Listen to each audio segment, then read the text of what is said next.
Yeah, ready to go. Cool, cool. All right. Yeah, so really quick, everyone, thank you so much for tuning in today. I told Joe a little bit before this, I'm a little nervous. I've never really interviewed someone, especially someone of Joe's position, obviously. You guys know T1, basically the face of esports. He's the CEO for the last few years, has done an incredible job, and can be a little bit intimidating.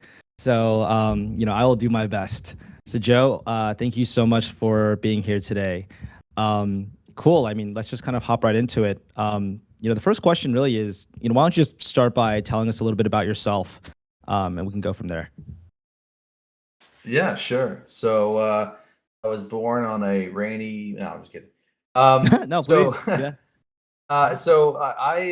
I'm kind of an anomaly because I came into to gaming and esports kind of as a matter of circumstance, almost kind of lucked into it.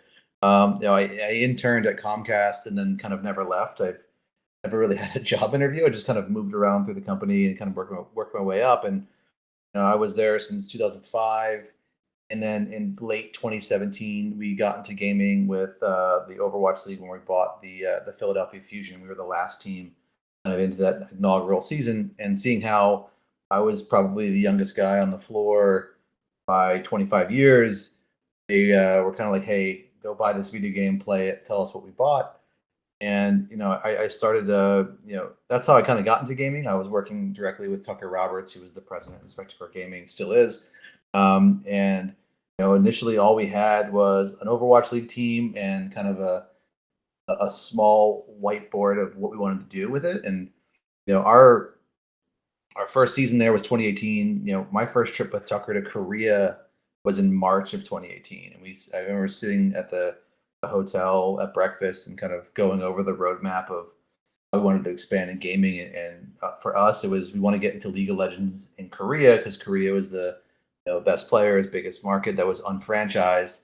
And our goal was to just acquire a team, like not the team, right? We were just looking to buy a cheap team and kind of get in there and build. And it just so happened at the moment that we were running around Korea trying to acquire a team, SKT was in the process of spinning out the legendary SKT T1. We met with those guys a few months later at Worlds in 2018, which happened to be like I think probably the worst year for Korean esports, where none of us we didn't even make Worlds and no one made it out of groups. And we met with SKT and we kind of shared our vision. They shared what they're trying to do, and pretty rare that two big publicly traded companies could kind of come together for a joint venture, but we did. And from that meeting in October of 2018, it took a year to close. So we didn't become a joint venture until October of 2019, right at the start of Worlds 2019. So that was kind of my first foray into leading T1, was flying over to Europe to watch us compete, and then I flew to China, and then I was like back to Europe. It was a crazy time, and then the past 3 years we've spent building the apparatus of T1. When we took over T1, really all we acquired was a League of Legends team. We had no office space. We lived 45 minutes north of Seoul in a farm town called Ilsan. We had to start from scratch. I had 2 employees at the time, and we really had to build everything in the while flying the ship. And then 3 months into us getting T1, COVID happened.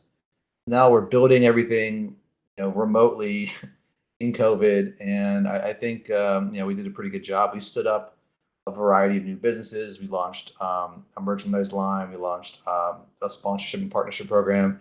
We launched our webtoon, which is our first owned IP. Which I don't know if you guys have ever seen it. It's called The Challenger. You can find it in multiple languages, including in English, and it does really well. And that's one of the things we're really proud of, because we're going to build off of that IP. And Alex and I talked about some things we can do with that Yeah. in the virtual space as well, which is pretty cool. So, and then I've had the fortune of working with the greatest video game player of all time, which definitely makes my learning curve easier and harder at the same time, because I think the expectations definitely follow us wherever we go. But I wouldn't change, whether it's my missteps or my successes. I wouldn't change anything kind of along the ride, because I think it's kind of gotten us as a group where we are today. For sure. Yeah. No. And so I'm looking at your LinkedIn right now, and it's very clear that you've been incredibly successful as the CEO of T1. I'm looking here. It says in the first year you grew revenue by 11%. Second year, 61% through COVID, which is incredible. Then third year, 239%. I think the question, and I kind of asked you this the first time I met you, is, you know, one, obviously as an American, you're having to manage a top tier Korean esports team, right? That's like, how did you do that? And the second question is, you know, have you ever even played League of Legends? I think at that point, how did you get up to speed? I think and able to kind of manage such an organization. Yeah. So on the first question, I would say it's both easy and difficult. I think easier, I would say, in the sense that I don't know all of the cultural norms of Korean business culture. So there's things that I might do, say, or push for initiative wise that a typical CEO in Korea might not do. So we've broken a lot of doors down just by going first because someone has to get shot with the arrows to go first, right? So I mean, and as doing NFTs and anything with Web3, because a lot of people are uneducated about it and just yell at the buzzwords.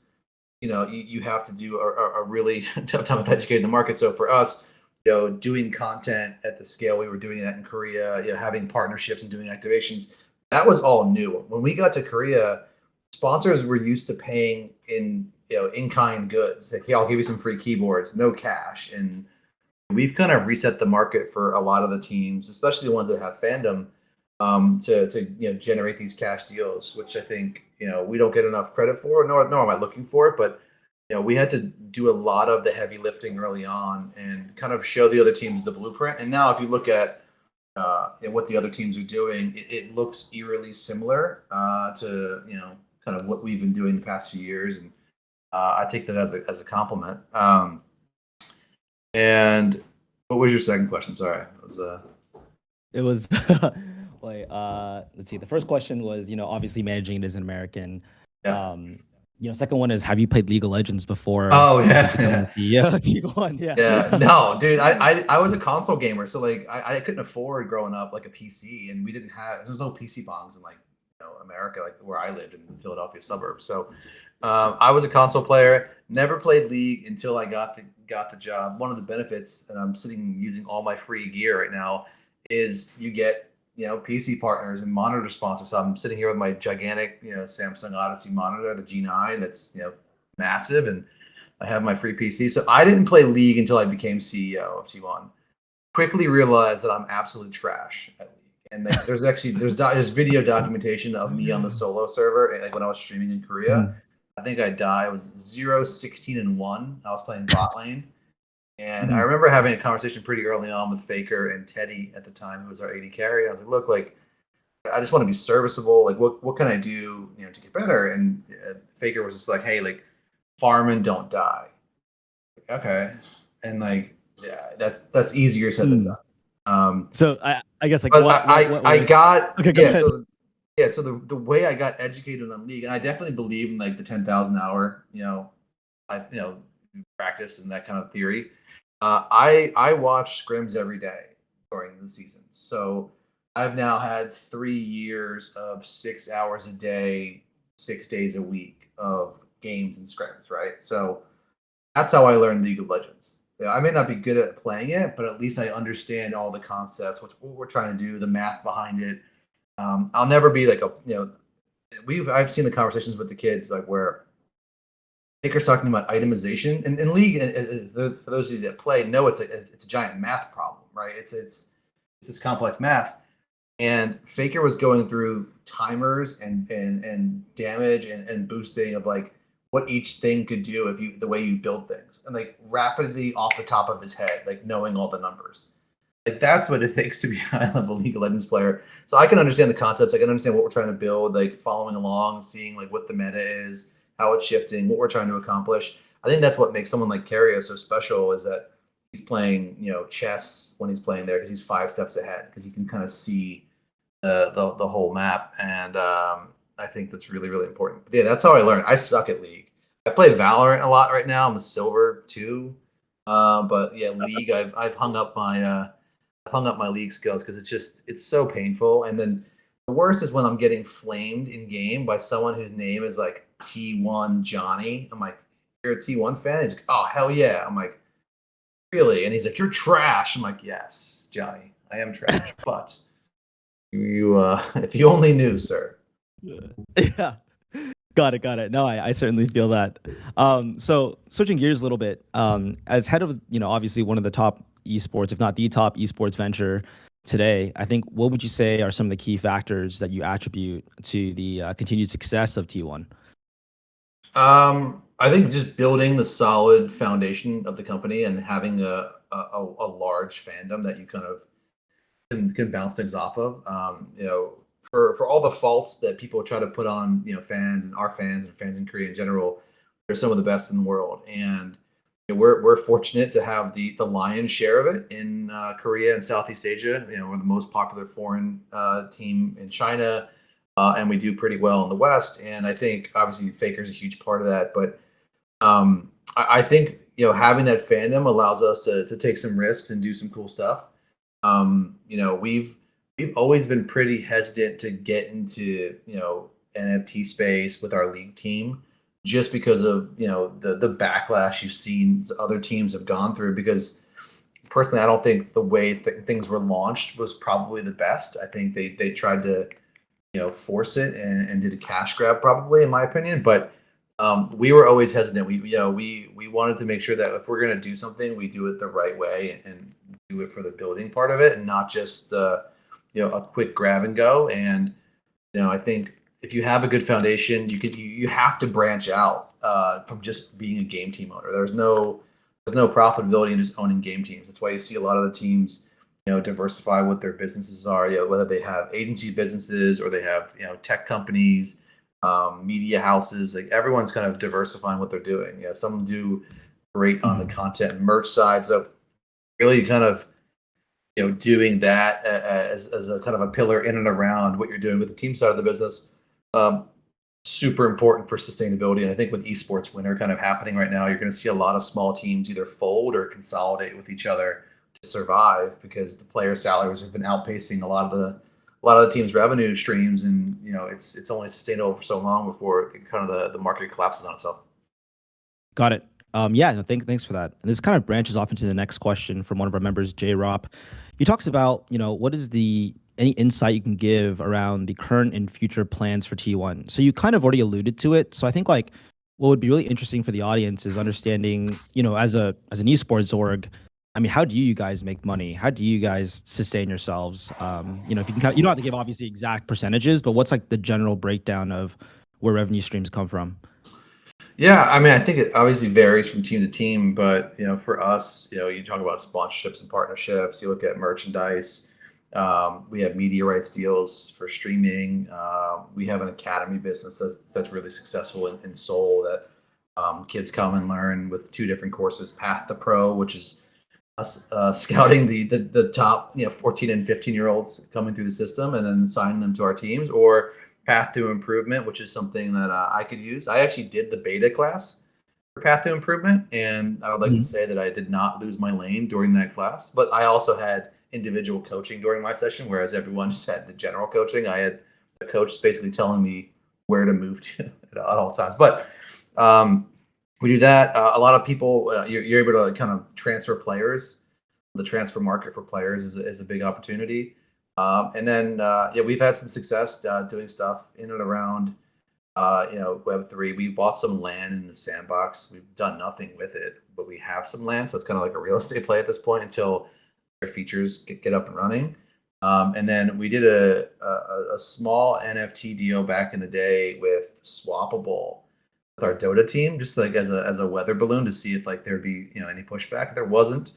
And then we took the ether we made with that, and we bought some Azukis, which shout out to Sedge. I know he's on this call because he actually has one of the Valhallas, but Sedge was the driver of that, and we got two cool Azukis that we're still holding on to this day. So, but that's how you can make money. And then also, like I said, you have tech businesses or agency businesses, you rep players or sponsorship stuff. But we make money off of YouTube and videos and stuff like that. So it's pretty. You're limited because Riot controls so much of what you can do. But if you win worlds, the skin sales are worth their weight in gold for the team that does it. So that's why it's a bummer we didn't get that to happen this year. But hopefully in 23.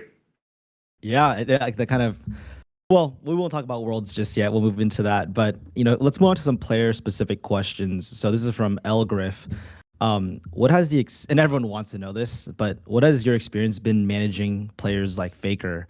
Obviously, he's like been the best in the world since he's been 15 or whatnot. And what's like a interesting story you can tell about him?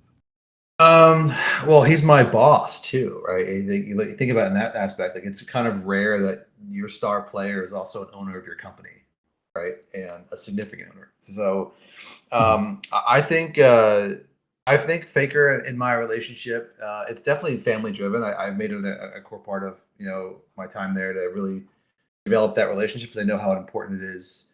One, family is to him, but two, just making sure that we're all on the same page because we want to build this thing together. So I think it's been iterative. I think since 2019 when I came in as a stranger versus what it is now. An example I could give is just from like a week ago where I was in Korea and we had some the community was upset about one of the assistant coaches, and Faker called a meeting with me the morning I was leaving at like noon. We had lunch. It was kind of like mapping out what he wanted to do. He wanted to do a live stream to address the fans. All his idea. I was flying out 4 hours later, so I was like, whatever you want to do. We did the live stream. Like that was the first time in our history in our relationship where he came to me proactively and said, I want to do something together to talk to the fans with you. And kind of help me out. I mean, I think that's the biggest thing, and I think as an owner and as a star player, it's something that I was always, hopeful that he would want to do. And I would never force him to like do things. It's not like I can force Faker to go post a tweet or do things like that. So it was the first time he proactively kind of reached out and wanted to provide some assistance in that area. So I thought that was a pretty neat thing. And then as far as we just signed him for 3 years, which I think most people were probably surprised about, given he's he's a little bit on the older side for gaming, but it was just I think he likes being at T1. I think as he said, and he sees everything that we've built since I've been here in the past 3 years, and I think he's enjoying that time and really kind of wants to keep the party going. Yeah, for sure. And what's it like being Faker in, I guess, in Korea? Like, is he like Yeah, dude. superstar? Like, what's that? He Tell us is. about that No, life. Yeah. yeah, no. It's like Faker, Sunny, the BTS guys, and the director and of Parasite and the guy from Squid Game. Like, so Faker is a superstar. Like, he's not a video game player in Korea. Like, when we go to dinner, we have to sit in a private room typically because people notice, see him, the phones come out, and then the lines form for autographs and pictures and stuff. And he's usually pretty generous with his time. But he's I mean, this is a guy that's doing commercials with the best football player in the world, and Sonny. He's done collaborations with BTS. Like, it's not like you would find in America in terms of a pro gamer. And even when he was in America, like we were in New York when we beat RNG in quarters. His favorite food is hot pot, so we went to a hot pot restaurant, and he walked in and everyone knew who he was. Their phones came out. They were asking for pictures. They actually gave us a nice little discount because we did a group photo at the end. Which, shout out to that. And he taught me how to make the special sauce he does on the side. So, but he's a star, man, and it's different. It's not just like a video game player. He kind of transcends his sport. He goes to the Blue House and does things for which is the Korean White House. Those that don't know, but he truly kind of moves past his sport, and he's kind of into that stardom category now. Got it. So yeah, not only is he like a prodigy at gaming, he's also like a prodigy at business. It seems like he has. He's a very good businessman. He really is. Like he's smart. He's astute. He asks a ton of questions. He's super well read. I think in the first 4 weeks of World, he was reading like 3 different books. He's just very well read. He's inquisitive. He asks great questions. Even during this last time negotiating with him for his deal, like he was asking fantastic questions. We had a whole discussion around NFTs. Is it something he's keen about exploring for his own personal, company that we're working on and stuff? And I was explaining how NFTs work and utilities against it, and we talked about what's the coolest thing you could offer, right? If a Faker fan, right? And I think the thing is coming to Seoul, all expenses paid to play League of Legends with them one on one, right? I think that's it. Incredible. And, We and gotta make that so happen. so he understood it and got it, and then he was like asking great questions about that. So like that was one of the areas where I was always worried that like this new tech and things that are different, like outside of the previous, like, hey, do a sponsorship deal. But he was really open to just learning more about the subject. So he's now well versed on it, which is awesome. Got it. Cool. Yeah, thanks for that. So next question is from our member Verki. How do you deal with young players like Keria after Worlds? Is there any mental health focused infrastructure you guys have for your teams?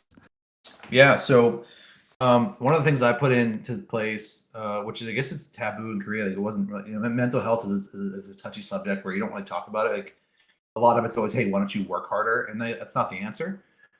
So we have a sports psychologist that our players use. He does a really great job with our guys, and I think the best part about him is that he's not a gamer. So he's coming at it from a clinical perspective and providing years of experience, working with individuals. And right now we're going to ramp that up for this year because last year took a toll, I think, on everybody. When your expectations are that you're supposed to go undefeated every game, and you're dealing with different personalities and strong personalities, and the fandom and just like the expectations of having to be number one, it can wear on you. So we did a lot of workshops. We used the techniques that the doctor kind of showed the guys, and this year we're going to kind of hopefully get it on a monthly cadence where we do that regroup and check in, and the players also have ability to go one-on-one outside of us that the company pays for to cover that for them, so they can do that as well as physical therapy and things like that. It's really important to kind of mind, body, soul for them to be upright, because it's hard being a Team One player. The expectations are immense, and I think Team One's not for everybody. I think we've learned that along the way, especially on the coaching side. So, we were one of the first teams in Korea to have that kind of sports psychologist infrastructure, because I thought it was really important coming from the American side where mental health is a little bit more open subject. So we definitely wanted to normalize it in Korea, and I think we've done a pretty good job there. But yeah, it's super important. I was kind of bummed the way Riot kind of treated us on stage a little bit after we lost, because we obviously Carrie was upset, and a lot of the guys were, but they're like yelling at us, they're not Riot, like the film crew people were like, get off the stage. I was like, hey buddy, we're trying, man. Like, give us a minute here. Like, we're not going to be in your shot. We're just trying to get our guys and get them safe. Like, it was unfortunate that they're like trying to throw us off the stage like 5 seconds after they just lost the biggest games of their lives. Like, it's like, come on, man, like have some empathy. But all good. Yeah, no, but, it was it was incredible. I think like also annoyed that they like kept the camera, like they kept the camera on him for way too long. On him. Like, yeah, you didn't need to do that. Like, you got the shot, you didn't need to like plant the camera on the kid. So a little annoyed by that, but I get it. But I'm a Papa Bear with that shit with those kids. Like, don't mess with them. Don't put them in a bad light, or else you're just gonna hear lots of complaining. Yeah. For the audience, Joe was gracious enough to give us a few tickets to watch the finals. And man, you're right. Like, I love watching people in anything perform at their best. That's why I love sports so much. And when we watched, him breaking down like that, it was just heartbreaking. I think like, obviously they're so young, they're still developing their emotional maturity as well. And I can't imagine how they're feeling. They're so close to achieving the one goal in their life they've always wanted to accomplish ever since they're kids. And to kind of be pushed off like that, I can't imagine how that must feel. But I'm sure they're fired up, right? I'm sure they're fired up, ready to go. I'm sure they're happy that Faker's staying with them and continuing to go. So, big credits for you for keeping the band. So this is a question from Nova, and a little bit off, changing a little bit. Is there a reason why Faker doesn't use skins? Dude, you know what? It's funny because like Riot asked, like they won't ask him, but they're like, hey, like, do you think Senkyo can like use one of the skins? I'm like, No, I'm not asking him that. I think it just became a thing, like where I don't think he has anything against the skins because he's designed, 3 of them. Um, I don't know. I just think it's preference. He just likes to go basic, which is funny because like everyone else has, the beach skin and all these other cool shit, and then he's got standard skin, which I think is, I think it's probably par for his personality too. Like I think it's like it's awesome to see that he just doesn't care and he still dominates. Yeah, it's all skill, none paid. Cool. So moving on topics. So this is a question from one of the members, Super Justin. How do you see crypto? This is in your opinion, obviously, not even for Yeah. the org, but how do you see crypto and NFTs developing and engaging the gaming ecosystem? And even like I guess from your perspective, how does Comcast think about it as well? Yeah. I think I think you're going to see more and more, especially over the next few years. You know, Web3 based gaming and like a lot of people are doing play to earn in Korea, where you can get Mhm. some crypto that way. I think you're going to see more of an influx of tokenization. I know we're looking at it as well. Like I think for it to take off on the sense of the actual gameplay, all you have to do is make a compelling game, and then people will play a Yeah. good game. And that's the problem. Like there haven't been many great games in the space. It's just kind of like the stuff that's been built has been built to grab and try to like make some quick hits on that, and like it's not sustainable. You really need to build bottoms up and try to build something that's going to work throughout the whole infrastructure of Web3 and the metaverse. Like you have to do it all. You can't just focus on one little area.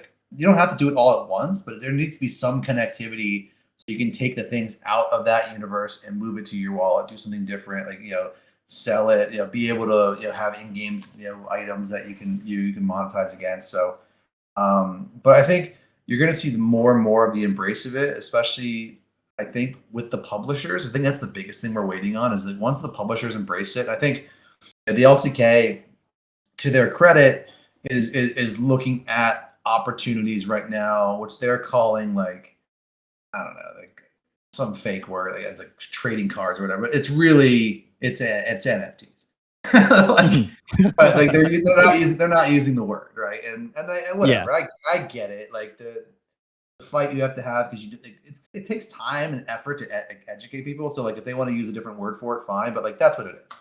But at least they're Mhm. looking at it from that perspective. So I think once the restrictions loosen up and the publishers start letting us use the IP, I think you're going to see it move quicker. I think as Mhm. esports winter starts happening too, and teams have been begging for more ways to monetize. These are some areas, especially around the IP and NFTs and crypto. If we can start actually actively participating with our IP, then I think you're going to see the adoption happen, and also the stigma of this is bad go away. Yeah, for sure. No, I agree. Cool. So now moving on to questions regarding our partnership. This is a question from one of our holders, Zoo. What type of relationship are you looking forward to with us, with Valhalla? Yeah. Obviously, we just started. We're both, well, Comcast is invested in us. Comcast obviously is a co-owner of T1. But how do you kind of see that relationship moving forward? Yeah. Well, I mean, full disclosure, I didn't know that we invested in you and I agreed to do it, right? Like we found out like when you were going through your list of investors and like I already committed to doing the project. And you're like, yeah, Comcast. I'm like, whoa, whoa, whoa. I was like, hold on. And then I called Comcast, like they verified them. So like I was doing this because I believe in the art, I believe in the vision, I'm betting on you and your team, right? I think that's the biggest thing is for me, what excited me about Valhalla was the team and like what your passion and like just talking to you, right? Like I'm pretty skeptical because everyone's trying to pitch me. Like I get an email a day about like some service thing item that someone's trying to pitch me, so I'm very guarded in that sense. So like we had a vouch from Arnold, who's my buddy from the LCK, and I just liked kind of you were going at it a different way, and it just felt like something that the T1 brand would fit in well. And I think the most cool factor about like why I thought about going with you guys, and I'm glad I did, is like you wanted to fish where the fish were. You weren't trying to convert gamers right day one. We wanted to go to the passionate communities that you had built and work with them, and then integrate the T1 fandom as we go along. And I think that was the right approach for me. So I'm looking at the relationship with Valhalla as very much iterative. Like, this is the first iteration. It's very early. This is like, we just took our first step, and what does steps 2 and 3 look like? I'm excited to see that, because I kind of believe in the team. I know you guys make and do cool shit, and I want to be a part of that, and I want to do it at the right pace. Like we don't need to be everything to everyone, but I definitely don't want to just this is it. We did it once, and that's it. And shout out to whoever owns the one of never happening again Sentinel's hat and T1 hoodie, because that NFT will be fucking super rare. Is that'll never happen again. So shout out to that person, whoever owns that one. No one go buy it, or I gotta go buy it. Something. Yeah. Yo, T1 CEO's calling that out. Thank you for your kind words. I think you kind of mentioned to this earlier, but I'm a Web 2 guy moving into Web 3. I'm learning a lot, same way in which you kind of moved into League of Legends, now operating the number one team, esports team in the world. I'm learning as well, right? And I think we're trying to be super thoughtful in terms of how we treated our partners like yourself, right? We realized that you guys can't just come out and start blasting partnerships about Valhalla to your fans immediately, because obviously a lot of them still need to become educated about it. So really appreciate you taking a bet on us. And for us, I mean, just for our community, for the core team, I think all we really think about is how we can make our partners happy, because we realize that by doing so, you will continue to work with us. So really, really appreciate that. Cool. So moving on to the next question. A question from J Rop. Is there potential for any merchandise collaborations featuring Valhalla NFTs? I think so. Yeah, we actually starting in 23, we get our merchandise rights back, which is a big deal for us. So we have a lot more flexibility to do things that we wanted to try. So I love the idea of the digital and physical coming together. I think it's pretty cool, and I think it's also, the art is cool enough where it could be standalone and feel very anime and feel very much what our guys are into anyway, especially our fans. So there are certainly opportunities that I'm excited to explore. For sure. And this last question is from Rodrigo. Will T1 esports players be streaming on the Stacked streaming platform? And if so, will they be using Valhalla NFT profile pictures? So as of today, not possible, just because we have an exclusive deal with Africa TV, but doesn't close the door forever. It's just more of a timing issue. So right now, can't do it, but I think we'll certainly be open to exploring it once our exclusivity goes away. Absolutely. And obviously to the audience, as you can imagine, I think great partnerships are always when both sides bring a ton of value. We would never want T1 to just do us a favor and have some people stream on our platform when we haven't really, built up an amazing brand and streaming platform. So definitely, I think, through these next few years, we're going to make sure that our platform is ready and great. And when that time comes, and Joe hopefully still likes us, we can definitely figure out something then. So we're now going to kind of move to just audience questions that we've kind of found. This one actually comes from one of our teammates, Booth, and he wants me to read it exactly in these quotes because he's a huge fan. So he wrote, "Hey Joe, huge T1 fan. T1 actually started my journey as an esports fan back in." That's my clique. She's pissed. Someone walked by her door. Good. I'm a husky, so as an esports fan back in 2014, I was wondering what the thought process was for having the T1 Valorant team play in North America and not Korea for 21 to 22. And he's also excited to see them play in the Pacific League next year. So, the question is, Valorant team, why NA? Why not Korea? What's the thought process? So we were doing both, for a bit. We had a team in Korea, we had a team in America. The thought process was, we wanted to have the other tentpole to be in NA, to continue to build out the brand, leverage our facilities out in LA. So that's why we tried to do NA. I think competitively the results weren't what we wanted. I think if you look at the players that came through our system, we were very good at scouting, just not timing of the scouting. So you look at Saya player, who we horribly rebranded to Spider, and then now we got him back as Saya player again. You look at Crashies and Food. Like we had a lot of great players come through our team, just not we couldn't put it together all at once. So I think that was the goal, was to try to get the tempo in LA. But once we pretty much figured out, like once we started having discussions with Riot, and like we kind of learned about the partnership league, and we kind of read the leaves of like, okay, like it's going to be limited. They're going to combine NA with South America. Okay, like what are we going to do here? That's when we were already out of VCT. So then we started trading for and acquiring the best English and Korean speaking players we can get, and knowing that there was going to be a foreign restriction for the Pacific League, which ended up being you're only allowed to have one international player. So by the time we actually got interviewed for both leagues, and the Korea one was funny because like the Korean one was like super hard, in depth, like it just felt different, like it felt like a real interview.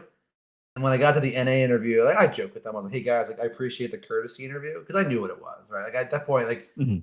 you're comparing notes with other owners. It's like up until the Bugatti incident, like G2 was coming, right? So like there was a slot that Mhm. none of us expected to lose. So we knew we were going to be the odd man out. So my interview with the NA side was more of like very casual and fun. I knew it was a courtesy interview, and I Yeah. think it's because of our success at league, they were kind enough to do it. But I'm excited to be in the Pacific League. Our guys are boot camping in America since November, and they're going to be here through January to because we want to sharpen iron sharpens iron, and in League of Legends, the best servers in Korea, and right now, unfortunately, the best servers in America for us. So we came here to boot camp to be strong for the lock in when we go to Brazil. And we're taking some wins off some pretty strong teams. And now that Zeta is over he had some surgery on his mouth. He just landed 2 days ago. He's finally here. He was playing on 200 ping for a couple weeks, so now he's here in person, and we're excited for the next month where our guys can sprint to the finish before we leave for Brazil. And I think we're going to have a really strong team in the Pacific, but like the LCS teams, we don't want to win domestic titles. We want to win the championship. So we built our team in a way that will allow us to do content in like multiple languages, but really compete not only in the Pacific region, but in the global competitions, which is the most important part. Got it. No, super cool. Thanks for that. So we have three more questions, and we should be able to wrap it up unless anyone else has any. And Acol, you can help grab more if we need to. But question from Qualies, and this is, I'm sure, a question you get a lot, but they wrote, "I'm curious about recruitment. Let's say a college student has ambitions to be on T1. What can they do? Should they stream on Twitch? Should they play at local events? Should they participate in gaming communities like Valhalla? Where do you guys largely source talent?" On the playing side, or just like on the staff side? This is a playing question. If it's a playing question, Playing. Let's say where playing. Let's say both. Let's do playing and then staff. Yeah, so on the playing side, we're fortunate to have the biggest brand. So our biggest recruiting factor is that the parents know who we are, which I think is very important when you're looking at 15-year-old kids and their parents feeling comfortable allowing them to go be a pro player. Where in Korea, it's not frowned upon to leave school after eighth, ninth grade to go into the pro environment and go compete. Whereas in America, it's a lot different. America needs to adopt like having the colleges become the feeder system and stop trying to like make these academy teams, because no one's investing, because they're all buying the top foreign players anyway, as you saw again this off season. So the LCS teams need to be using the American colleges as their kind of recruitment system. But for us, we do trials in Korea. We have open trials. We also have our academy system, T1 Esports Academy, which is right behind our main building. And then honestly, our players and coaches are the best judges of talent. They'll tell us when they ran up against someone that they don't know on the server, and then we'll go do our homework, and our analysts will start running the numbers. And we have a partnership with op.gg, so we identify quickly who the masked individual is, and we try to suss that out. But on the regular employee side, it's job based. I think I like to hire a lot outside of the esports space, so people can bring different perspectives. We operate like a startup, so if you're the marketing person, that's it's not always what you're doing. You're kind of all hands on deck. When we were in Busan, doing a pop up shop, every department was working on it because it's a sense of pride to really like blow it out and entertain and meet with the fans. So, but yeah, we post jobs, but a lot of it is just opportunity for people. Like I like to give people opportunities that don't necessarily have the right resume, but have the passion for it. Because the hours are long and the seasons are long, and you need people that really want to be there and not just there for a paycheck. Got it. Got it. Got it. Yeah. No, I mean, I feel like I was born like 10 years too late or something. Loved playing games, but there's no streaming. The pro scene was like, I remember I qualified to something called WCG for Warcraft 3, and Razer, the mouse company, was just starting out. And being one of the top ranked players in North America, they just sent me a Razer mouse, and that was about it. And I could say I was sponsored. So I'm sure like the youth growing up nowadays, having a Yeah, path. well, Just one talk to you in our Discord is crazy. stop. You're funny. Yeah. But Oh, anyway, I see one of the questions from Bastion. Who gave the green light to allow the Faker and Tyler One video? I'm assuming he's talking about the one at the burger place. Yeah, that was my bright idea. I didn't know that was going to be in the video, but Tyler wanted to do something with Faker. Faker enjoys Tyler's company because Tyler does a lot of talking, so Faker doesn't have to talk much. How it unfolded with the slapping and stuff, that wasn't scheduled out, but yeah, he enjoys actually filming with Tyler, which is it's pretty cool the dichotomy between the two personalities. But yeah, that was how that happened. That was in Vegas. got it. That was dope. So yeah, two last questions from Neo Ronan, who's a really, really big advocate of our community. He wrote, in your opinion, what would be the biggest thing that Web3 and the NFT space can do to win over the hearts of gamers who are just not in this space right now? I think honestly, like they need to be educated, like and properly, not just like a one-off series. Like until you know something, you're gonna have tons of questions. And I think right now people are intimidated to ask questions about Web3 in general, right? So I think making the no gatekeeping, just because someone is getting to the party late doesn't mean they don't want to be here. So I think that's the biggest thing is making it feel more inclusive and not like, oh, you're a dumbass for not asking, like, not knowing what this is or that is. And I still complain about like why are smart contracts not a thing like overly used right now? Because like how the hell are people still using DocuSign 2022 when smart contracts are out there? Yeah. Like it's so silly. Like little things like that. Like when people are like, I think as you see the younger generation start taking more leadership positions, I think we're going to be able to, exert our will in some of those areas, especially. But right now, everything's still controlled by a lot of the older generation. So they want printed out copies of things, and they don't understand the digital realities of things or wallets. And I think once people, start understanding the language and the lingo and the different offerings of the community, it'll feel less scary. So got it. can I answer this question I see from the Mariah Carey please, stand? please. I think Yeah, Luna, please. it's Mariah Carey's month right now with All I Want for Christmas. Yes, the best cheesesteak is D'Alessandro's, and yes, Denix is very good. I do fuck with it, but John's roast pork's better. Yeah, and then another off cop. Yeah, Neo Ronan asks, last question for you is like, are you an Eagles fan? I like college sports more. Like, I mean, I work at the sports complex. My office is in the Wells Fargo Center, which overlooks the stadium at the Eagles. But yeah, sure, I guess. I mean, I like Penn State more than pro sports because pro sports just doesn't feel the same. Plus, like pro sports fans are like crazy, so it's just no thanks. But yeah, it's fine. Yeah, I'll go to a game once in a while. You're fair enough, Joe. Fair enough. All right. Any other questions, or Joe? Do you see any questions that you want to answer in the holder chat?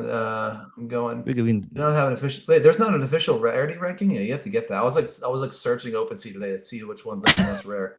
Like it's too much digging. You gotta come up with like it's too much digging. Exactly. We'll come up with something. PC bonds in Asia. Why do you think? Oh, the PC bond from Fizzy, I guess it is. So I think the biggest difference. We're actually opening we're looking at PC bonds in Korea, but the biggest thing of why they're not as popular in America because in Korea, the infrastructure around PC bongs is the most important part. So the subway system and the bus system is great, and you can get off a subway stop and trip over 5 PC bongs. In America, you have to drive everywhere. So that's the problem is we don't have proper public transportation systems to get us there to get to the PC bongs. Whereas in Korea, because everything's it's city based and built up, you're more likely to be able to get to a PC bong, which is, I think that's the biggest issue. I preach that all the time. So yeah, that's really important. PC bong culture in North America, if they want to catch up, they better get started. They're also like 5 years behind in America on that stuff, but Yeah. Korea is so far ahead. Like some of the best PC bongs in Korea are super dope, and you'll hear our kids talk about stories. Again, they used to cut class and go to the PC bong. I think Boomer talks about it. Like they would ditch and they would go play and compete, and that's kind of how they fell into being awesome at League.